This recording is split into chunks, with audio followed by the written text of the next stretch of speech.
Hema committee report പുറത്തു വന്നതോടെ cinema മേഖലകളിലെ മാത്രമല്ല പല മേഖലകളിലുള്ളവരെക്കുറിച്ചും പീഡനാരോപണങ്ങൾ പുറത്തു വന്നുകൊണ്ടിരിക്കുകയാണ്. എല്ലാ മേഖലകളിലും ഇത്തരം സംഭവങ്ങൾ ഉണ്ടാകുന്നുവെന്നുള്ള യാഥാർത്ഥ്യവും വാർത്തകളായി പുറത്തു വരുന്നുണ്ട്. എന്നാൽ മാധ്യമപ്രവർത്തകൻ ഡോക്ടർ അരുൺകുമാറിനെയും നടി രേവതി സമ്പത്തിനെയും സംബന്ധിച്ച് തങ്ങളുടെ പേരിൽ പ്രചരിക്കുന്ന ഒരു പോസ്റ്റാണ് ഇപ്പോൾ സോഷ്യൽ മീഡിയയിൽ കറങ്ങി നടക്കുന്നത്.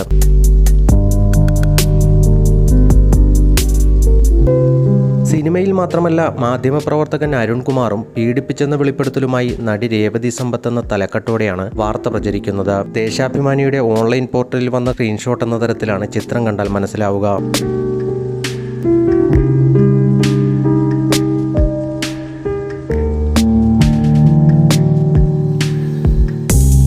എന്നാൽ ഈ വാർത്ത വ്യാജമാണെന്ന് പറഞ്ഞുകൊണ്ട് ദേശാഭിമാനിയുടെ ഓൺലൈൻ പോർട്ടലിൽ തന്നെ വാർത്ത നൽകിയിട്ടുമുണ്ട്. ദേശാഭിമാനി റിപ്പോർട്ട് ചെയ്തുവെന്ന തരത്തിലാണ് ഇപ്പോൾ സോഷ്യൽ മീഡിയയിലടക്കം ഈ ചിത്രം പ്രചരിച്ചുകൊണ്ടിരിക്കുന്നത്. ഇതോടെയാണ് ഇത്തരമൊരു വാർത്ത പ്രസിദ്ധീകരിച്ചിട്ടില്ലെന്ന് ദേശാഭിമാനി വ്യക്തമാക്കി രംഗത്ത് വന്നത്. വ്യാജ വാർത്ത സോഷ്യൽ മീഡിയയിലടക്കം പങ്കുവെക്കുന്നവർക്കെതിരെ നിയമ നടപടി സ്വീകരിക്കുമെന്നും ദേശാഭിമാനി അറിയിച്ചു.